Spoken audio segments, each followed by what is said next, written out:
Hello दोस्तों, good morning and most welcome to physics by CP दगया। अब देखिए दोस्तों, लास्ट क्लास के अंदर हम चर्चा कर चुके थे मानव नेत्र की संरचना और मानव नेत्र की क्रियाविधि, जिनमें हमने विस्तृत अध्ययन पढ़ा था कि मानव नेत्र के कौन कौन से विभिन्न अंग होते हैं और उन प्रत्येक अंगों का क्या क्या कार्य होता है। ठीक है दोस्तों, तो इस वीडियो के अंदर हम पढ़ेंगे मानव नेत्र के दोष। कौन कौन से दोष हो सकते हैं, उनका हम निवारण कैसे कर सकते हैं, उनका कारण क्या है, इन सब की विस्तृत जानकारी हम इस पूरे लेक्चर में प्राप्त करेंगे।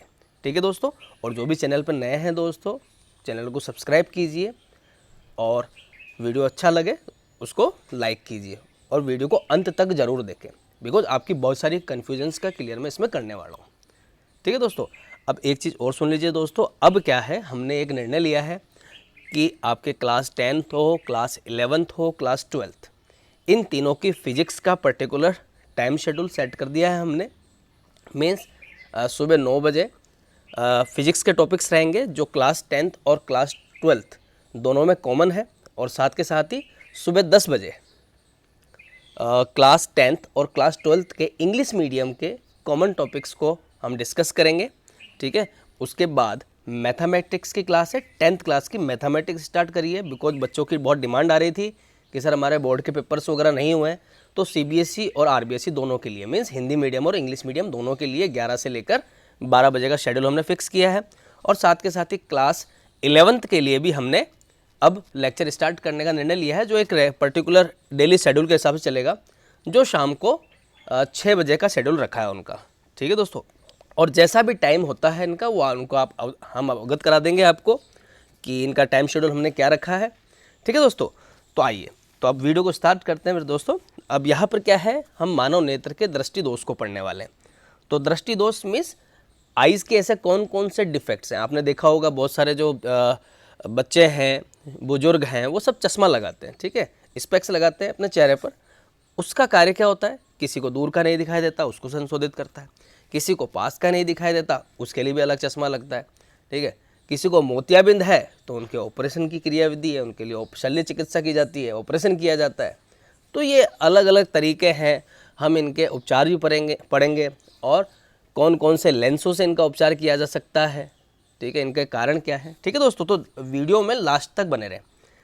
ठीक है, तो सबसे पहला जो दोष है हमारे सामने सॉरी, वो है मोतियाबिंद। क्या है दोस्तों, मोतियाबिंद। आपने देखा होगा दोस्तों, बुजुर्ग लोग जो होते हैं उनके मोस्टली ये समस्या आती है। अब क्यों आती है, कैसे आती है, उसके बारे में अपन अब डिस्कस कर रहे हैं। ठीक है, अधिक उम्र के कुछ व्यक्ति होते हैं दोस्तों, है ना, व्यक्तियों के नेत्र का क्रिस्टलीय लेंस दूधिया हो जाता है या धुंधला हो जाता है। अब देखिए, दूधिया और धुंधला मीन्स कहने का मतलब जो प्रोटीन होता है, ठीक है, वो क्या हो जाता है, सॉलिड फॉर्म में कन्वर्ट हो जाता है। जो जेली होती है लेंस की, वो किस में कन्वर्ट हो जाती है, सॉलिड हो जाती है, ठोस हो जाती है।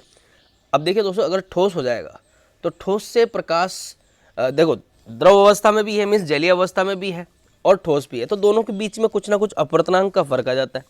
ठीक है, तो ये जो रोग जो जनरेट होता है, ये जो रोग उत्पन्न हुआ, उसे हम क्या बोलते हैं, मोतियाबिंद बोलते हैं। इस स्थिति को मोतियाबिंद कहा जाता है। इसके कारण नेत्र की दृष्टि में कमी या पूर्ण रूप से दृष्टि क्षय हो जाती है। या तो दृष्टि में आंशिक रूप से क्षय होता है, आंशिक रोग होता है, या पूर्ण रूप से ही दृष्टि का क्षय हो जाता है। अब इसके लिए निराकरण क्या है दोस्तों, अब ऐसा चश्मा लगाने से तो कुछ होगा नहीं, आप स्पेक्स कितने लगा लो, क्योंकि वो इंटरनल डिफेक्ट है और कुछ कुछ जगह पर है, कुछ पर नहीं है, और हो सकता है कि वो पूरी जगह पर आपका जो प्रोटीन है, जो जेली थी, वो ठोस रूप में कन्वर्ट हो चुकी है। ठीक है, तो देखिए दोस्तों, तो इसका केवल और केवल एक ही उपचार है, वो है शल्य चिकित्सा। अब शल्य चिकित्सा क्या होती है, ऑपरेशन। जो ऑपरेशन करते हैं, ऑपरेशन करने के बाद ही उस ठोस हुए जेली को क्या कर दिया जाता है, रूपांतरित कर दिया जाता है, या कैसे न कैसे करके उसका समाधान किया जाता है। तो मोतियाबिंद की शल्य चिकित्सा के बाद दृष्टि का वापस लौटाना संभव होता है। ठीक है दोस्तों, ये तो था पहला दोष, मोतियाबिंद। अब बात करते हैं दूसरे दोष की, जिसे हम कहते हैं निकट दृष्टि दोष। आइए निकट दृष्टि दोष पे दोस्तों। निकट दृष्टि दोष, जैसा कि आपको नाम से स्पष्ट हो रहा है, देखिए यहाँ पर नाम में बहुत सारे स्टूडेंट्स कंफ्यूज होते हैं।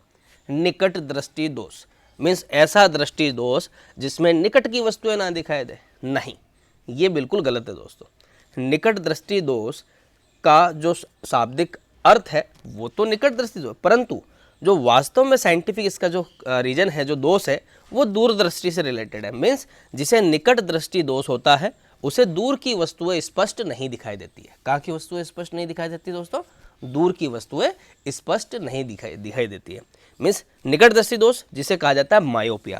क्या बोला जाता है? इसका साइंटिफिक नेम क्या है दोस्तों? Myopia, MYOPIA। मायोपिया, दूर चले गए। मायोपिया, हमारे पिया कहाँ चले गए? दूर चले गए। तो मायोपिया निकट दृष्टि दोष में क्या होता है? दूर की वस्तुएं स्पष्ट नहीं दिखाई देती। ठीक है, इस दृष्टि दोष में व्यक्ति निकट रखी वस्तु को तो स्पष्ट देख सकता है, परंतु दूर रखी वस्तु को सुस्पष्ट नहीं देख पाता है। इस दोष को क्या बोला जाता है? निकट दृष्टि दोष। और साइंटिफिक नेम क्या है दोस्तों इसका? मायोपिया। ठीक है, इस दृष्टि दोष में व्यक्ति का दूर बिंदु अनंत पर ना होकर नेत्र के पास आ जाता है। जैसा कि आपको पता है दोस्तों, स्वस्थ मानव नेत्र का जो दूर बिंदु होता है वो क्या होता है? अनंत होता है। वो अनंत ना होकर अनंत से पास आ जाएगा। ठीक है, अनंत से कैसा आ जाएगा? पास आ जाएगा। मीन्स आपको अनंत की वस्तुएं नहीं दिखाई देगी। मीन्स तारे हो गए, दूर की वस्तुएं, वो तो कैसी दिखाई देगी? धुंधली दिखाई देगी। और अनंत बिंदु अनंत की बजाय थोड़ा सा पास में आ जाएगा। ठीक है, और जिसकी ज़्यादा नज़र कमज़ोर होती है उनका जो दूर बिंदु और ज़्यादा पास आ जाता है। ठीक है, अगर किसी के -1, देखिए दोस्तों, जिन्हें निकट दृष्टि दोष होता है उनके जो चश्मे का जो स्पेक लगता है, चश्मे के जो नंबर होते हैं वो माइनस में होते हैं। यानी -1D, -2D, -3D, -5D, -7D। अब जितना ज़्यादा माइनस में बढ़ता जाएगा उसे उतने ही दूर की वस्तु स्पष्ट नहीं दिखाई देगी। मीन्स धीरे धीरे क्या होता जाएगा? उसे और नज़दीक आते आते, यानी पहले तो क्या था, जैसे मान लेते हैं जैसे -1 डायप्टर है। ठीक है, उसे दूर का पिलर नहीं दिखाई दे रहा। ठीक है, अब किसी को अगर -5 डायप्टर है, -5 नंबर का चश्मा लगा है, तो उसे घर के पास में जो गेट है वो भी धुंधला दिखाई देगा। ठीक है, तो अलग अलग डिस्टेंसेज हैं इनकी, अलग अलग अपन कह सकते हैं इनकी फोकस दूरी चेंज हो जाती है। और जो इसकी पावर है लेंस की, ठीक है, देखो पावर ऑफ लेंस और फोकस दूरी में क्या संबंध होता है बता देता हूँ आपको। P = 1/f। क्या होता है दोस्तों? P = 1/f। मीन्स फोकस दूरी का व्युत्क्रम ही लेंस की क्षमता कहलाता है। और लेंस की क्षमता को ही मापा जाता है किसमें? डायप्टर में मापा जाता है, जिसे कैपिटल D से लिखा जाता है। और डायप्टर यानी कैपिटल D क्या होता है? मीटर इनवर्स होता है। क्या होता है? Metre inverse. यानी एक मात्रक की बात की जाए तो उसे डायप्टर बोला जाता है लेंस की क्षमता का, और उसे मीटर इनवर्स भी कहा जा सकता है। और लेंस की क्षमता और फोकस दूरी के मध्य क्या संबंध है? P = 1/f। यहाँ पर f क्या है? लेंस की फोकस दूरी है। ठीक है, अगर किसी को पास की नहीं दिखाई देती है दोस्तों वस्तुएं, वो अखबार को थोड़ा दूर रख कर पढ़ना पड़ता है उनको। ठीक है, ये रोग मोस्टली बुजुर्गों के साथ में भी होता है। ठीक है, समय के साथ साथ ये रोग हो सकता है जैसे जैसे एज बढ़ती है। ठीक है, अब देखें निकट दृष्टि दोष के उत्पन्न होने का कारण क्या है।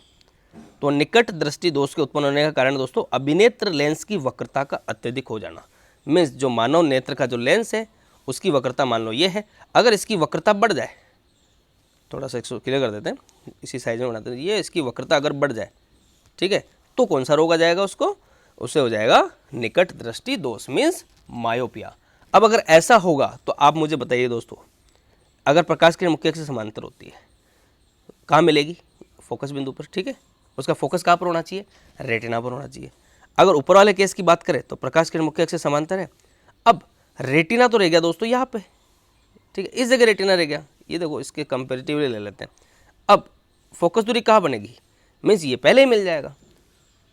तो जो प्रकाश किरण मुख्य अक्ष से समांतर होती है वो निर्धारित फोकस यानी रेटिना पर बनने की बजाय उसका प्रतिबिंब कहाँ बनना चाहिए? रेटिना पर, परंतु रेटिना पर नहीं बनता है, रेटिना से पहले बनता है। तो इस दोष को क्या बोला जाता है? निकट दृष्टि दोष। यहाँ आप निकट शब्द लगा सकते हो, मीन्स रेटिना से पहले बन जाएगा, रेटिना से निकट बन जाएगा। ठीक है दोस्तों, और दूसरा कारण क्या है? नेत्र गोलक का लंबा हो जाना। नेत्र गोलक का क्या हो जाना? लंबा हो जाना या बड़ा हो जाना। नेत्र गोलक कहाँ होता है दोस्तों? ये पूरा जो स्ट्रक्चर है नेत्र का, उस गोलक का लंबा हो जाना या बड़ा हो जाना। साइज में कैसा हो जाएगा? वो बड़ा हो जाएगा। अब साइज बड़ा होगा तो बाकी सारे जितने भी अंदर उसके भाग हैं जैसे लेंस हो गया, पक्षवायु पेशियाँ हो गई, ये सब भी क्या हो जाएगी, बड़ी हो जाएगी, इनका साइज भी कैसा हो जाएगा, बड़ा हो जाएगा। समझ में आया दोस्तों, ये है निकट दृष्टि दोष। अब बात करते हैं अगले दोष की। अच्छा, इसका डायग्राम देख लेते हैं हम दोस्तों, ठीक है, और इसका निराकरण भी देख लेते हैं। ये देखिए, तो इस दोष में किसी उपयुक्त क्षमता के अवतल लेंस का प्रयोग किया जाता है। जैसा देखो ये नीचे जो डायग्राम दिखाई दे रहा है आपको, इसमें हमने निकट दृष्टि दोष युक्त नेत्र की बात करी है, ये वाला डायग्राम। इस वाले डायग्राम में क्या है, जो प्रतिबिंब कहाँ बनना चाहिए था, रेटिना पर बनना चाहिए था, परंतु प्रतिबिंब रेटिना पर ना बनकर रेटिना से पहले बन जाता है। मीन्स जो किरणें होती है वो कहाँ फोकसित हो जाती है, रेटिना से पहले हो जाती है। ये तो है दोष युक्त, क्या है ये, दोष युक्त कह सकते हो उसको, ठीक है। अब इसके निराकरण के लिए हमें क्या करना पड़ता है दोस्तों, एक उचित फोकस दूरी का क्या लगाना होता है। देखिए, उत्तल लेंस वक्रता बड़ी हो गई, केंद्रित कहाँ हो गया, रेटिना से पहले बन गया। अब इसे दूर करने के लिए हमें क्या करना पड़ेगा, ऐसे लेंस का उपयोग करना पड़ेगा जो प्रकाश किरण को फैला देगा, यानी अपसारित कर देगा। क्या कर देगा, अपसारित। और अपसारित करने के लिए किसका प्रयोग किया जाता है दोस्तों, अवतल लेंस का प्रयोग किया जाता है। अवतल लेंस कैसा होता है दोस्तों, ये ऐसा, ये अवतल लेंस है, ठीक है, जिसके दोनों सतह कैसी होती है, अवतल होती है। एक सतह भी अवतल हो सकती है, ठीक है, दोनों सतह भी अवतल हो सकती है, उसे हम अवतल लेंस कहते हैं, ठीक है दोस्तों। अब अगले पॉइंट पर चर्चा करते हैं। ये देखिए, अब आते हैं हम दीर्घ दृष्टि दोष पर। कौन से दोष पे आते हैं दोस्तों, दीर्घ दृष्टि दोष। तो दीर्घ दृष्टि दोष का डायग्राम था वो नीचे है, देखो संशोधित करने के बाद में निकट दृष्टि दोष के लिए भी डायग्राम देख लो दोस्तों। यहाँ पे क्या लगा दिया, ये तो दोष युक्त है, और दोष मुक्त करने के लिए यहाँ पर एक क्या लगा दिया जाता है, अवतल लेंस लगा दिया जाता है, ठीक है। ये क्या हो जाएगा, निकट दृष्टि दोष का संशोधन हो गया। अब बात करते हैं हम दीर्घ दृष्टि दोष। जैसा कि नाम से स्पष्ट हो रहा है, दीर्घ, दीर्घ का मतलब होता है दूर दृष्टि दोष। दीर्घ का मतलब क्या होता है, दूर दृष्टि दोष। ध्यान समझना दोस्तों, क्या है, दूर दृष्टि दोष भी कहा जाता है, ठीक है। और अगर मैं इसके साइंटिफिक नेम की बात करूं तो क्या होता है दोस्तों, कमेंट में लिख के बताइए, लिखिए। देखिए, इसका जो सही नाम है वो है हाइपरमेट्रोपिया। क्या होता है दोस्तों, हाइपरमेट्रोपिया। हाइपर ई आएगा यहाँ पे, ठीक है दोस्तों, ये ई बन नहीं रहा है, हाँ, ये मान लेना दोस्तों, है ना, हाइपरमेट्रोपिया। पिया की स्पेलिंग क्या होगी दोस्तों, PIA। ये इसकी कंप्लीट है और सारे वर्ड एक साथ हैं, हाइपरमेट्रोपिया। अब क्या होता है दोस्तों इस दोष के अंदर, बात करते हैं। दीर्घ दृष्टि दोष युक्त कोई व्यक्ति दूर की वस्तु को तो स्पष्ट देख सकता है, परंतु निकट की वस्तु को सुस्पष्ट नहीं देख पाता। मतलब निकट की वस्तु उसे कैसी दिखाई देती है दोस्तों, धुंधली दिखाई देती है। कैसी दिखाई देती है, धुंधली।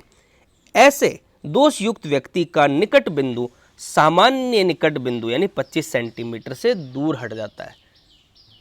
कंपैरेटिवली पढ़ो दोस्तों, निकट दृष्टि दोष में क्या हुआ, जो दूर बिंदु है वो पास आ गया, और दूर दृष्टि दोष में क्या होगा, दीर्घ दृष्टि दोष में क्या होगा, जो निकट बिंदु है वो दूर चला जाएगा।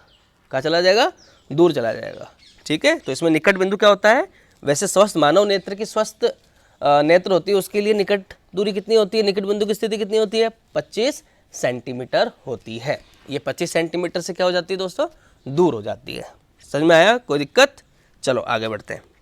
तो दोष के उत्पन्न होने के कारण कौन कौन से हैं दोस्तों, देखो वीडियो को लास्ट तक देखें, इसमें हम कुछ क्वेश्चंस को भी डिस्कस करने वाले हैं, ठीक है। जो इंपॉर्टेंट क्वेश्चंस से पूछे जाते हैं, लास्ट में अपन क्वेश्चंस की चर्चा करेंगे, ठीक है दोस्तों। तो दोष उत्पन्न होने का कारण क्या क्या है दोस्तों, ये देखिए, अपन थोड़ा सा स्लाइड को ऊपर कर लेते हैं, दोष के उत्पन्न होने के कारण की बात कर लेते हैं। चलो, तो अब देखिए दोष उत्पन्न होने का कारण कौन सा है। और देखिए स्टूडेंट, आप लोग बिल्कुल जो स्क्रीन है वो क्लियर है, आप इसकी स्क्रीनशॉट्स भी ले सकते हो, नोट्स बनाइए। और अगर आपको PDF नोट्स चाहिए, कमेंट बॉक्स में कमेंट करें दोस्तों, मैं आपको लिंक प्रोवाइड करा दूंगा, वहाँ से आप नोट्स को डाउनलोड कर सकते हैं। और एक चीज़ और सुनिए दोस्तों, आपको अगर नोट्स के लिए मुझे संपर्क करने की जरूरत नहीं है, आप सीधा टेलीग्राम पर सर्च करोगे फिजिक्स बाय CP तगया, फिजिक्स बाय CP तगया सर्च करने के बाद आप वहाँ मुझे पर्सनली मैसेज भी कर सकते हैं, ठीक है। वहाँ पे एक डिस्कशन ग्रुप भी है, डिस्कशन ग्रुप में भी मैसेज कर सकते हैं आप, ठीक है। आपको जो भी चीज़ चाहिए, मोस्टली मैं वहाँ पे नोट्स वगैरह प्रोवाइड करा देता हूँ। अब देखिए यहाँ पर, तो दोष के उत्पन्न होने का कारण कौन कौन से है दोस्तों? तो अभिनेत्र लेंस की फोकस दूरी का अत्यधिक हो जाना, ठीक है, मीन्स फोकस दूरी कैसे हो जाएगी दोस्तों? अधिक हो जाएगी। अच्छा, एक छोटा डायग्राम ये दिख रहा है आपको सामने, देखिए यहाँ पे पॉइंट का होना चाहिए, यहीं पे बनना चाहिए, यानी जो प्रतिबिंब बनना चाहिए वो कहाँ बनना चाहिए? रेटिना पर बनना चाहिए, परंतु रेटिना के बाद बनेगा। क्यों? क्योंकि फोकस दूरी अधिक हो गई। जब फोकस दूरी अधिक हो जाएगी तो ये प्रकाश किरण कहाँ मिलेगी दोस्तों? पीछे जाके मिलेगी, दूर चली जाएगी, यानी रेटिना के पीछे बनता है प्रतिबिंब। कहाँ बनता है? रेटिना के पीछे, ठीक है। क्या क्यों होगा ये? क्योंकि नेत्र लेंस की फोकस दूरी का अत्यधिक हो जाना। और फोकस दूरी अत्यधिक कब हो जाएगी? जब ये पतला हो जाएगा, यानी जो मानव नेत्र है वो पहले मोटा था, बाद में कैसा हो जाएगा? पतला हो जाएगा, ठीक है। जब इसमें पतला हो जाएगा, ये पतला होने के बाद में क्या होगा?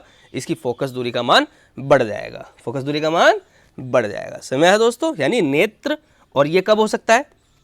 नेत्र गोलक का छोटा हो जाना। नेत्र गोलक क्या हो जाएगी दोस्तों? छोटी हो जाएगी। नेत्र गोलक कैसा हो जाएगा? छोटा हो जाएगा, ठीक है। छोटा होते ही जितने भी अवयव है, जितने भी अंग हैं मानव नेत्र के, वो सब भी क्या हो जाएंगे? छोटे हो जाएंगे। तो लेंस ही पतला हो गया, पतला होते ही फोकस दूरी क्या हो गई दोस्तों? बढ़ गई।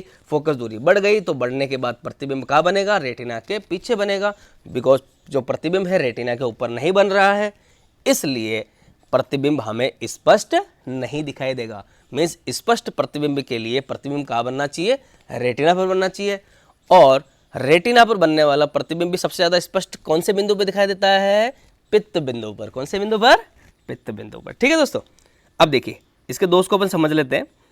ये डायग्राम दिख रहा है आपको, स्लाइड को मैं क्लियर कर देता हूँ। ये जो स्वस्थ नेत्र के लिए जो उसका कहाँ बनना चाहिए प्रतिबिंब? रेटिना पर बनना चाहिए। अब आ जाइए सेकेंड पॉइंट पर, ठीक है। अब देखिए अब क्या हो जाएगा? इसी गोलक की जो मोटाई है वो क्या हो जाएगी? पतली हो जाएगी। पतली होने के बाद इसकी फोकस दूरी बढ़ गई, और फोकस दूरी बढ़ गई तो प्रतिबिंब कहाँ मिलेगा हमारे को? रेटिना से पीछे मिलेगा, रेटिना से पीछे। इसलिए इसको क्या बोला जाता है? दीर्घ दृष्टि दोष या दूर दृष्टि दोष, यानी जो प्रतिबिंब है वो रेटिना से दूर चला गया, ठीक है। और कहाँ की वस्तु नहीं दिखाई देती? पास की वस्तुएं नहीं दिखाई देती। और निकट बिंदु कहाँ चला जाता है दोस्तों? 25 सेंटीमीटर से दूर चला जाता है। कहाँ चला जाता है? 25 सेंटीमीटर से दूर।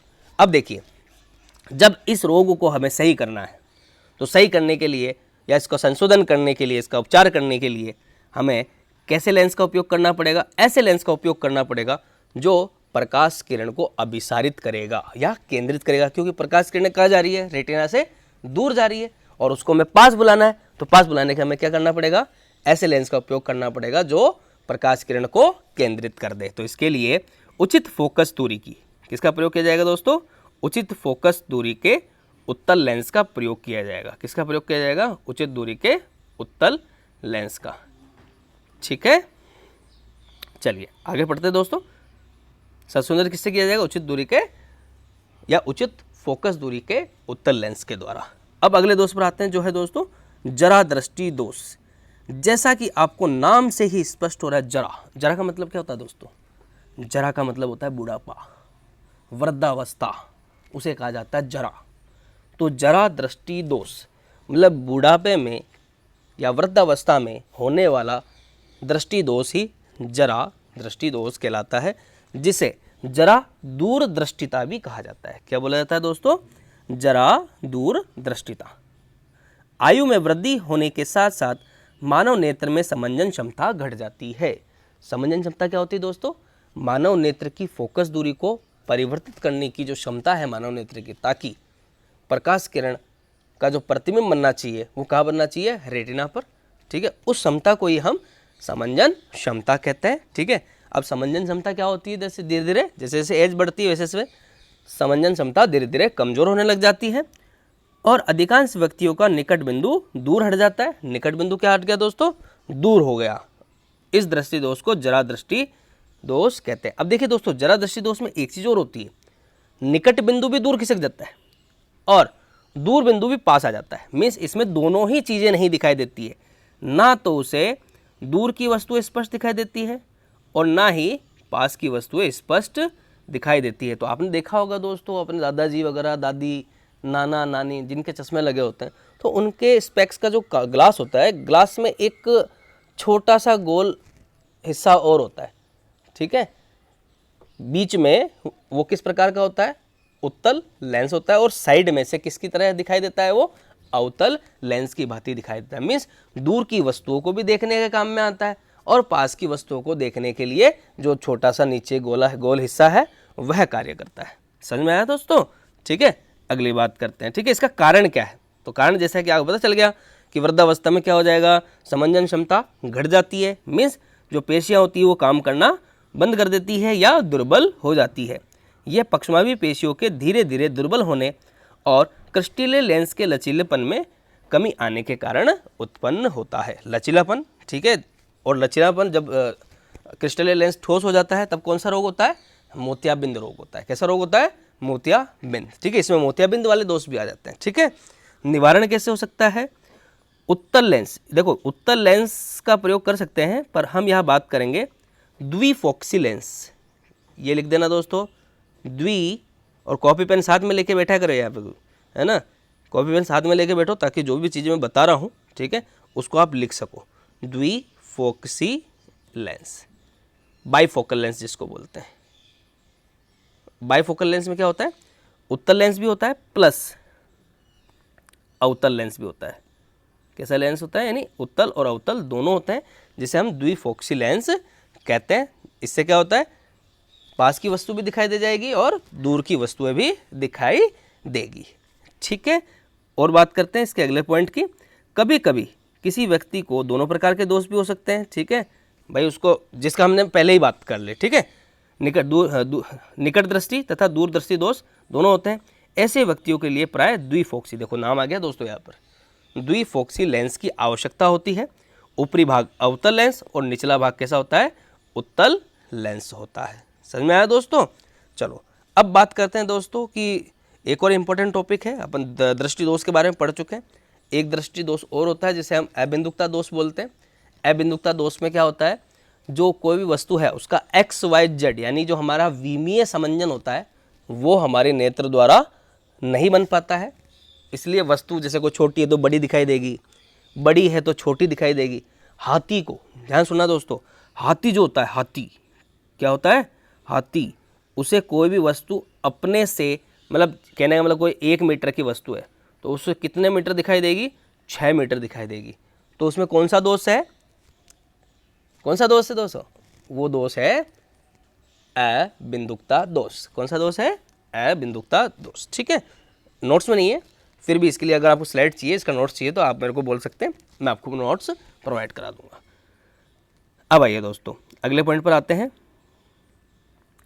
मानव नेत्र का सिर सामने की ओर स्थित होने के लाभ।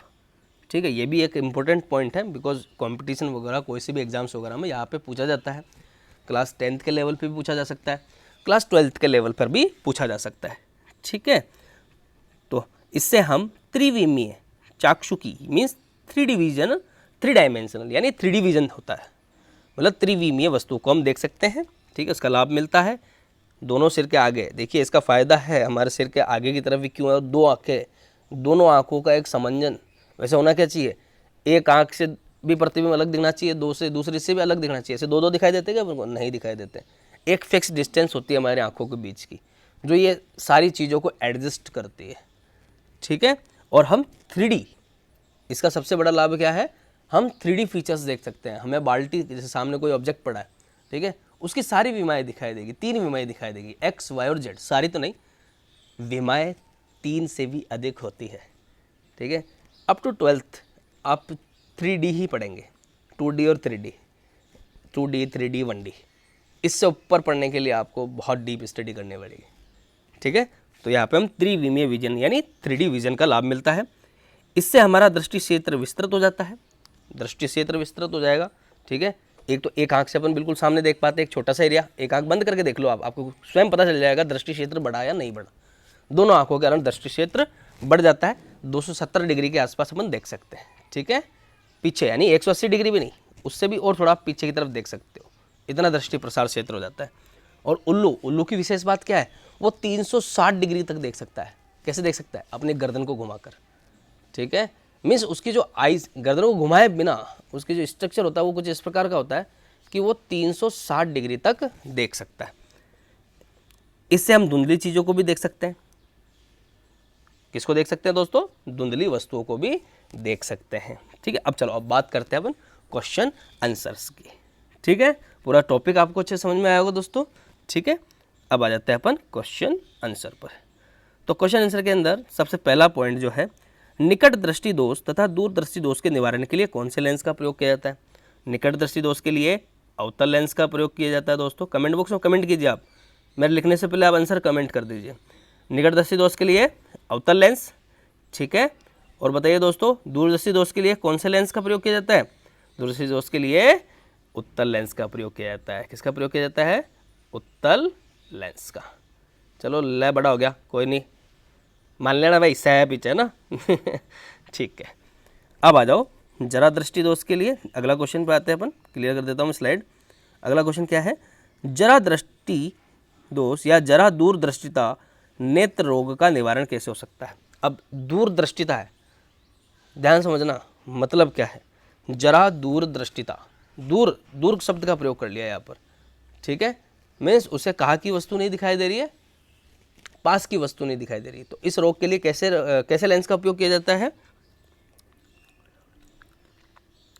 उत्तल लेंस का। कौन से लेंस का? उत्तल लेंस का। और अगर जरा दृष्टि दोष के अंदर उसे दूर और पास दोनों की वस्तुएं नहीं दिखाई दे रही है, तब कौन से लेंस का प्रयोग किया जाएगा? देखिए, दोनों का मैं आपको एक शाब्दिक अर्थ बता देता हूँ, ठीक है। आप जरा दूरदृष्टिता शब्द में ये लिख सकते हैं कि जरा दूरदृष्टिता दोष के अंदर मानव नेत्र के अंग कमज़ोर हो जाते हैं। मीन्स पक्षमापी पेशियाँ काम करना बंद कर देती है, समंजन क्षमता कमज़ोर हो जाती है। तो अगर उसे नज़दीक की वस्तुएं नहीं दिखाई देती है तो उस उत्तल लेंस का प्रयोग किया जाता है। और कभी कभी दोनों प्रकार के दोष हो सकते हैं। मीन्स नज़दीक की वस्तु भी नहीं दिखाई देती और दूर की वस्तु भी नहीं दिखाई देती, और इसके उपचार के लिए द्विफोक्सी लेंस का प्रयोग किया जाता है। कैसे लेंस का प्रयोग किया जाता है दोस्तों? द्विफोक्सी लेंस का। चलो अब अगला क्वेश्चन पर आते हैं हम, ठीक है। स्लाइड को क्लियर कर देते हैं, नेक्स्ट क्वेश्चन पे आते हैं। अगला क्वेश्चन क्या है दोस्तों? अगला क्वेश्चन है, निकट दृष्टि दोष से पीड़ित व्यक्ति का दूरबिंदु कहाँ होता है? तो देखिए, स्वस्थ मानव नेत्र के लिए दूरबिंदु कहाँ होता है? अनंत पर। निकट दृष्टि दोष यानी उसको दूर की वस्तु नहीं दिखाई दे रही, यानी उसका जो दूर बिंदु है वो अनंत से पास आ जाएगा। अनंत से कहाँ आ जाएगा? पास आ जाएगा, ठीक है दोस्तों। फोर्थ क्वेश्चन पे आते हैं, आपका मित्र किताब ठीक से पढ़ सकता है परंतु ब्लैक बोर्ड ठीक से नहीं देख पाता, वह कौन से दृष्टि दोष से पीड़ित है? बिल्कुल देखो, सोचो इसके बारे में, ठीक है। आपका मित्र किताब ठीक से पढ़ सकता है, मीन्स पास की वस्तु साफ दिखाई दे रही है, परंतु ब्लैक बोर्ड ठीक से नहीं देख पाता, मीन्स उसे दूर की वस्तु साफ नहीं दिखाई दे रही। मीन्स उसे कौन सा दोष है? निकट दृष्टि दोष। कैसा दोष है दोस्तों? निकट दृष्टि दोष। अच्छा, निकट दृष्टि दोष का साइंटिफिक नाम मुझे कमेंट कीजिए दोस्तों, कमेंट बॉक्स के अंदर। निकट दृष्टि दोष, इसका साइंटिफिक नेम क्या है? कमेंट बॉक्स में कमेंट कीजिए दोस्तों, ठीक है। अब आ जाओ इधर, ठीक है। गलत है सही है मैं कमेंट बॉक्स में जवाब दे दूंगा, ठीक है। अब आ जाओ फिफ्थ क्वेश्चन पर, ठीक है। एक बार मैं क्लियर कर देता हूँ स्लाइड को, फिर आते हैं क्वेश्चन नंबर 5 पर। सामान्य नेत्र बिंदु का दूर बिंदु और निकट बिंदु क्या है? देखिए दोस्तों, दूर बिंदु कहाँ पर होता है दोस्तों? अनंत पर होता है। कहाँ पर होता है? अनंत पर। स्वस्थ नेत्र की बात कर रहे हैं हम, सामान्य नेत्र। और निकट बिंदु कहाँ होता है दोस्तों? 25 सेंटीमीटर। कहाँ पर होता है? 25 सेंटीमीटर, यानी 25 सेंटीमीटर, ठीक है। अब थोड़े से लघु पर आ जाते हैं, ठीक है। हल्का सा अपन बोल के डिस्कस करेंगे इसको। थोड़े से बड़े हैं, अति लघुतरात्मक नहीं है, लघुत्तर ही है, ठीक है। चलो तो हम आ जाते हैं यहाँ पर फर्स्ट क्वेश्चन पर। थोड़ा सा लाइट को और पकड़ लेते, ठीक है। ये लो दोस्तों, क्या है? दूरदर्शी दोष और निकटदर्शी दोष में अंतर बताइए। दूरदर्शी दोष में पास की वस्तु नहीं दिखाई देती है, निकटदर्शी दोष में दूर की वस्तु स्पष्ट नहीं दिखाई देती है। ये तो हो गया एक अंतर। दूसरा, दूरदर्शी दोष के निराकरण के लिए हम कौन से लेंस का उपयोग करते हैं? उत्तल लेंस का प्रयोग करते हैं। और निकट दृष्टि दोष के निराकरण के लिए हम अवतल लेंस का प्रयोग करते हैं। एक अंतर और लिख सकते हो, दूरदृष्टि दोष में किसी वस्तु का प्रतिबिंब रेटिना के पीछे बनता है और निकट दृष्टि दोष में प्रतिबिंब रेटिना से पहले बनता है। दोनों स्थिति में वस्तुएं धुंधली दिखाई देती है, ठीक है। जरा दृष्टि दोष, ठीक है, थोड़ा सा डिस्कशन है, थोड़ा बड़ा क्वेश्चन है। जरा दूर दृष्टि दोष क्या है, इस दोष के कारण बताइए, इसका निवारण कीजिए या निवारण कीजिए, जिसके बारे में ऊपर डिस्कस कर चुके हैं दोस्तों अपन, ठीक है। थर्ड क्वेश्चन है, दूर दृष्टि दोष से पीड़ित व्यक्ति का निकट बिंदु 50 सेंटीमीटर है। दूर दृष्टि दोष से पीड़ित व्यक्ति का निकट बिंदु कितना है, 50 सेंटीमीटर। मीन्स 25 सेंटीमीटर जो निकट बिंदु की स्थिति होती है वो कितनी हो गई यहाँ पर, 50 सेंटीमीटर हो गई। इसे कौन से लेंस का उपयोग करना चाहिए दोस्तों, तो इसे कौन से लेंस का प्रयोग करना चाहिए, इसे करना चाहिए उत्तल लेंस का प्रयोग करना चाहिए। चौथा है, आँख में प्रवेश करने वाले प्रकाश को नेत्र का कौन सा भाग नियंत्रित करता है। सबसे पहले बात करते, जब दोस्तों अपन इससे पहले वाले लेक्चर के अंदर हमने मानव नेत्र की संरचना और क्रियाविधि को डिस्कस किया था, वहाँ पे ये पॉइंट भी आया था, मानव नेत्र में प्रवेश करने वाले प्रकाश को नेत्र का कौन सा भाग नियंत्रित करता है, उससे करता है दोस्तों पुतली नियंत्रित करती है। कौन नियंत्रित करती है, पुतली। और पुतली के साइज को कौन नियंत्रित करता है, परितारिका। पुतली के साइज को कौन नियंत्रित करता है, परितारिका, ठीक है दोस्तों। अब दीर्घ उत्तरीय यानी थोड़े से और बड़े पे जाते हैं, जिसको अपन बोल के ही डिस्कस करेंगे, ठीक है। क्या है दोस्तों, मानव नेत्र का नामांकित चित्र बनाकर प्रतिबिंब बनने की प्रक्रिया को समझाइए। मीन्स आपको चित्र बनाना है और क्रियाविधि समझानी है। मीन्स प्रकाश कहाँ से आएगा, सबसे पहले स्वच्छ पटल में प्रवेश करेगा, फिर पुतली से प्रवेश करेगा, और पुतली के साइज को कौन नियंत्रित करता है, परितारिका नियंत्रित करती है। फिर मानव नेत्र लेंस उसे क्या करेगा, रेटिना पर फोकसित कर देगा। रेटिना क्या करता है, रेटिना में बहुत सारी प्रकाश संवेदी कोशिकाएं होती है, वो वस्तु के वर्ण और वस्तु के आकार का संशोधन करती है। साथ के साथ ही जो प्रतिबिंब बनता है उसे कौन से संकेत में बदलती है, विद्युत संकेत में। और विद्युत संकेत में कन्वर्ट होने के बाद जो द्रंग तंत्रिका है उसे कहा ले जाती है, मानव मस्तिष्क में, ठीक है। और मानव मस्तिष्क क्या करेगा दोस्तों, चलो अपन डायग्राम पे ले जाएं आपको एक बार। चलो डायग्राम पे आते हैं, क्लियर करता हूं मैं।